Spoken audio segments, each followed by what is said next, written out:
This is Unrendered on IKTV. My guest is Mr. Stephen Joachim, and of course, he is no stranger to Unrendered.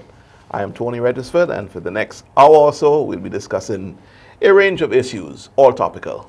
Stephen, welcome back, I should say. Thank you, Tony. It's been a while, and I appreciate you having me back. Been a bit. Now, we've got a plethora of issues, Yep. And certainly we can't touch them all. But normally when you come, you're like a go-to person for giving comments on various things. We miss the presence of our other colleague, Chester, Yes, indeed. today, but we'll certainly have him back. And, Soon. Have him back soon. Now, let's start off with bigger bigs. Sure. As we are going to take things that are topical. What's your reading on the whole thing? What's happening here? You have to start with tough ones, huh? Well, because that's it's good. very easy, I think, to make a decision when you're on one political side or the other. Because bigger bigs certainly is a topical political issue. It seems to me very clear that if you're a supporter of the NDP, he's the figure, the face of victimization. Okay. Clearly. If you're on the side of the ULP, bigger bigs, he did something wrong, it's technically wrong. We are concerned about our environment and we had to shut this man down because he was causing damage to the environment. Right. I am not a technical expert in any way, shape or form. I do, however, think the matter has been very badly handled. I think that the ULP and Dr. Gonsalves have made a mistake, a political mistake in this one. And when I say political mistake, I don't see any upside for the ULP administration in this. Right. Bigger bigs is somebody that people, the local person, the local poor person, the local middle class person can respect as a man who has achieved something substantial. And apparently was cut down to size because he turned against the ULP or started to be that's perceived how the story is being sold. That's how it looks, Right. And I think that, to me, there comes a time when you have to separate politics from what makes sense or doesn't. And what really brought everything to the forefront this month is OT mayors, who everybody has a lot of respect for in this country. Right. Suddenly coming out and saying he's afraid because this sort of thing could happen to him, implying that he thinks it's strictly a political issue, Right. as opposed to an economic or an environmental issue.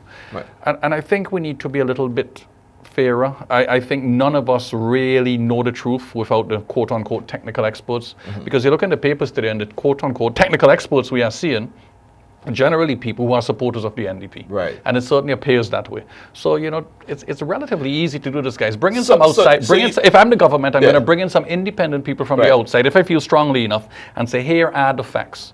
I don't see that instead of government thing. So you're saying, as an independent and impartial person, to try to make a judgment on this, it's difficult to cut away the politics, because the people who have been making the comments so far have largely been doing so from a leverage of a political, leveraging their political agenda, basically. Absolutely correct. And therefore, maybe what's required here is a certain level of transparency, if that's a word,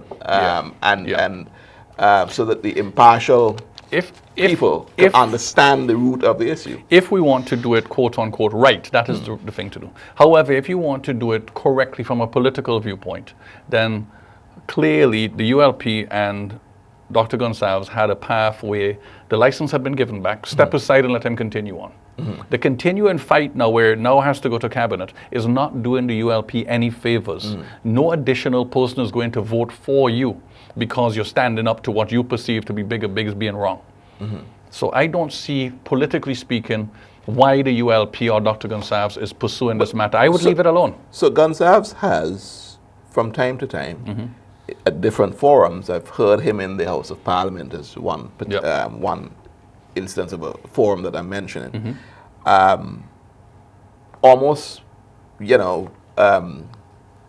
swearing on the Bible, if you want, an oath of allegiance or whatever to the Bible, saying that, listen, believe him, he has nothing against bigger bigs. This is an issue to do with the technical matters, etc., etc. And he comes from a place, a center that is supposedly genuine, right? But that is Gonsalves, and Gonsalves is a political figure. He is the leader of the ULP. So are you saying, I'm asking you a question, do you think that let's not hear from Gonsalves. Let's not hear from the NDP and the... Let's hear from some independent technical people who can be brought in from Trinidad, from wherever, to say, listen, is there an issue here or not?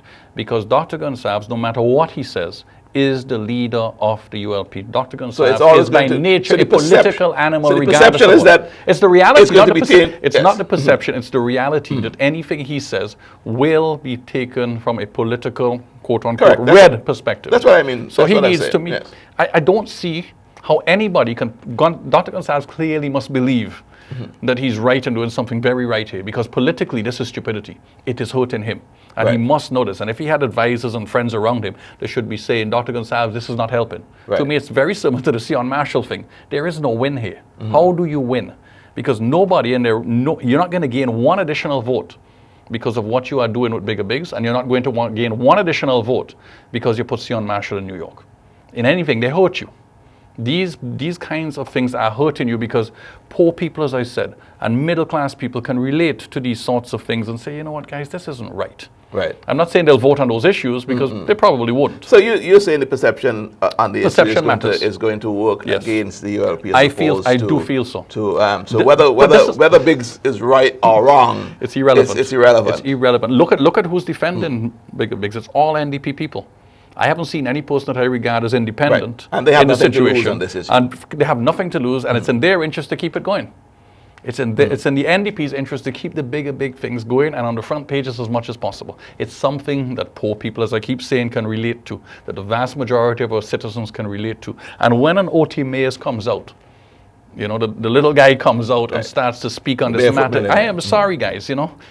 You know, but he's worked hard and he's owned it. You know, and when a person like that comes out and it's on the front page of a newspaper, let's pay attention here. You know, it's you are a politician. You want to get re-elected. You can't be doing things that are hurting you, in my view. Okay, let's move on from Bigger Bigs and stick with the ones that are very topical. Now, there seems to be a series of lawsuits or apologies being demanded. We're hearing of Dr. Gonsalves demanding a proper apology from Margaret London and BDS, which the operators of Nice Radio, for comments made. We're seeing Rashata Nichols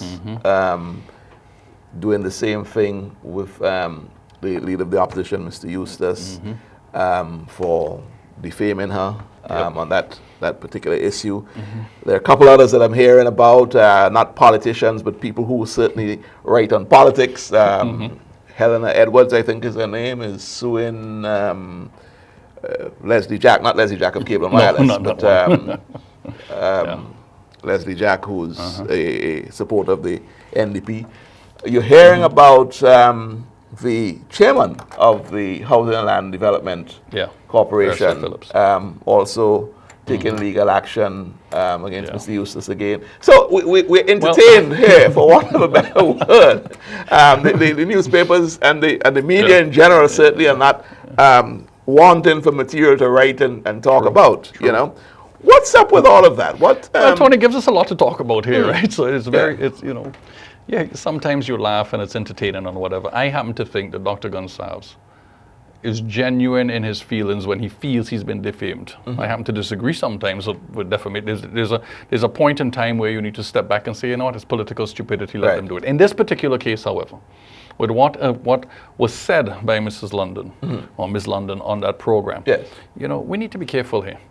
Because, you know, I can go out tomorrow and say something horrendous about you. You know, you had sex with an underage child or something, and you know what? It sticks. Regardless of whether it's true or not. So Dr. Gonsalves has a very valid point, certainly in this instance, and in many cases when you say, there's a difference between free speech and have the freedom to abuse people. You know, there's something wrong in our society. We take delight at destroying people. We take delight at seeing people fall. You know, we love it. You look at the front page of the Sports Council. You know, the Sports Council, as without a manager, Cecil Charles, is alleged to have done, quote unquote, something wrong. Nothing about money, you know. Nothing about money. He allegedly gave permission to somebody to do something. Right? And you can argue about what was the role of the board versus his role, based upon what little we know. But we take delight in this country in trying to destroy people. We cannot get ahead. This is one of our problems. We like to blame all the politicians, blame all the leaders. We don't want to look at ourselves and say, you know what? We are the problem. Look in the mirror, guys, because we are it. We can't build a society destroying all the time.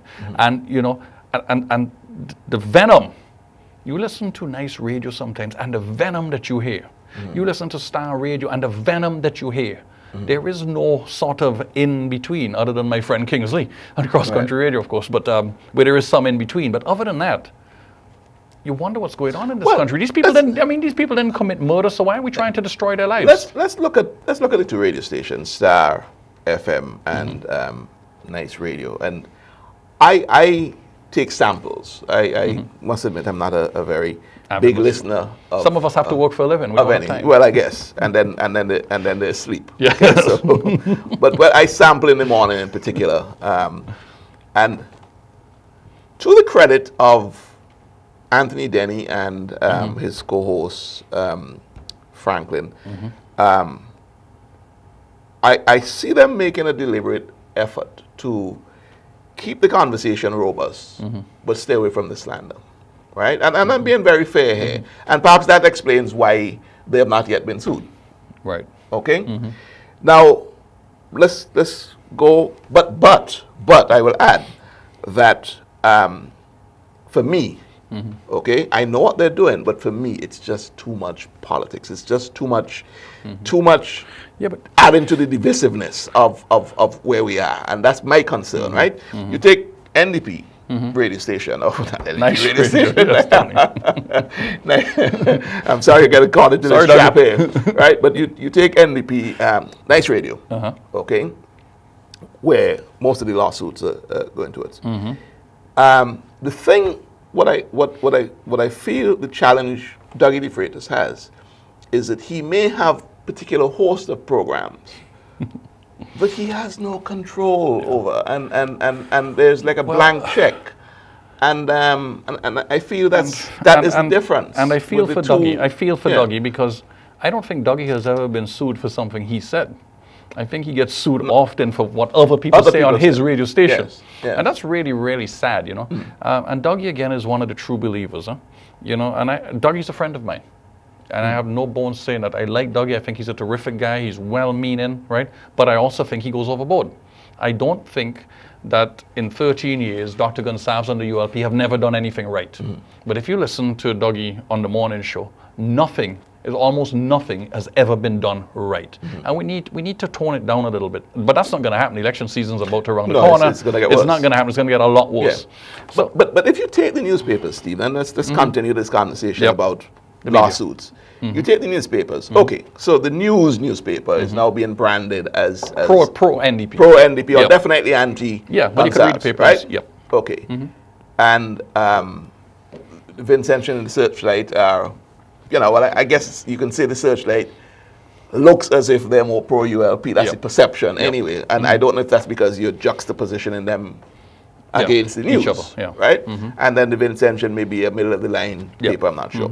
Yet, though, in all of that, you're not hearing about lawsuits to any of these publications. So why is that? But there has to be something in a lawsuit, first of all. You can't allege defamation or there being some kernel of it usually. So they're being more responsible. They're being robust in what they say. But I did see, a couple of months ago, the news did have an apology on the front page of their paper, too. So it does happen occasionally that something will slip through the cracks. But again, the issue really is how do you separate enlightened free speech? I'll give you an example. Flags, the flags of our country. We were importing some flags the other day, and suddenly you realize, oh shit, I have to get permission from the Prime Minister's office to import flags into this country. Why? You're holding up a container for a week because you can't get flags. Why is this? There's probably a no, I am not saying. I'm just saying it's something that probably has been there for 50 years. 50 years. And I didn't know anything about it.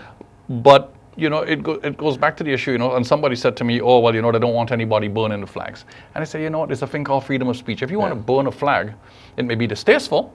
We may not like it, but you know what? You have a right to do it. It's not a criminal offense, nor should it be, because you do have free speech. But there are limits to free speech. And when you assassinate somebody's character or you imply something, unless you can back it up truthfully, if you say somebody stole money, it's easy to see, but you should be able to back it up. And if you can't, then you should pay the price. Yes. If you say somebody bribed somebody, you need to be able to back it up, because otherwise it's just another accusation. And there's too much of that going on in our country. People just accusing each other for the sake of politics, and it's going to get worse for the next year and 3 months. There are people, and I've spoken to some journalists already, there are people and some journalists who feel that in the US, for example, people are allowed to say what they want, basically, once you are a public officer. Yes. But is that true? I mean, to my knowledge, I don't think it is. But No, but there are balances. You don't see Yes. Barack Obama suing anybody for defamation, and you see some of the lunacy that goes on Fox News, Right. which are clearly, totally anti-Barack Obama, largely because he happens to have the wrong skin color from their perspective, in my view. I don't agree with Mr. Obama on many things, but it has nothing to do with his skin color. But sometimes you see this animosity. I think the United States, I happen to think the United States is the greatest country in the world. I really do. When you look at the freedoms, the balance, I don't agree with everything. But when you realize the freedoms and the opportunities that are available to people, you recognize that. But when was the last time you heard a president being sued for defamation? or president suing or president suing somebody else for defaming him? Right. You don't see those kinds of things happening. But is it and that maybe it's a level of our maybe it's a level of our society that we haven't reached. But is it that there's more responsible journalism though? I don't know. Have you seen Fox News? That's fair and balanced. I mean, you see some things on there, and you say, "Wow, look at what they're implying and saying." It may not be fair and balanced, but at the same time, it may not be defamatory. That is correct, because but you hear some things where you hear, Obama is deliberately trying to basically take our country and turn it into a socialist paradise, if you like, and you said, gee, where do these people come up with these things, right? And there's some very personal attacks on him sometimes. But we need to find a way, I guess, to find a balance between free speech and understanding that there's a responsibility that comes with free speech. You are not allowed to go into a cinema in the United States and shout fire. Right. Right. Or go on an aircraft or go on and say, I have a bomb. I have a gun. There are limits to free speech. So it is all in context. And one of the limits has to be that you cannot defame people unless you have evidence. You can't say somebody stole something unless you have evidence that they actually stole it. Yes. And you can't say somebody bribed somebody unless you have evidence that they did. And Stephen, especially in a small society. Thank you. It's worse. Where the allegation can stick and affect your entire life. And not just your life, but your family. Correct. Tony, one accusation. We have to round this I up understand, but just one quick thing here. Yes. It's very clear. It only takes one person to go out there, as I said, and say, Stephen Joachim did this, or Tony Regisford did this. And you are accused. Yes. And you automatically assume guilty by half the population. Right. You lose your job, you lose your career, and if you happen to end up being proven perfectly innocent, it's 3 years later, 5 years later, and you are finished. And then because you are in a small society, you're finished, your children are demolished. Yes. It's a horrible thing that we're doing to each other in a small society. And again, I go back to where I started. We, the people, need to look in the mirror and say, we must do better. This is not good enough. All right, let's hold it there and take this section out. You're watching Unrendered on IKTV. My guest is Stephen Joachim, and we will continue after the break.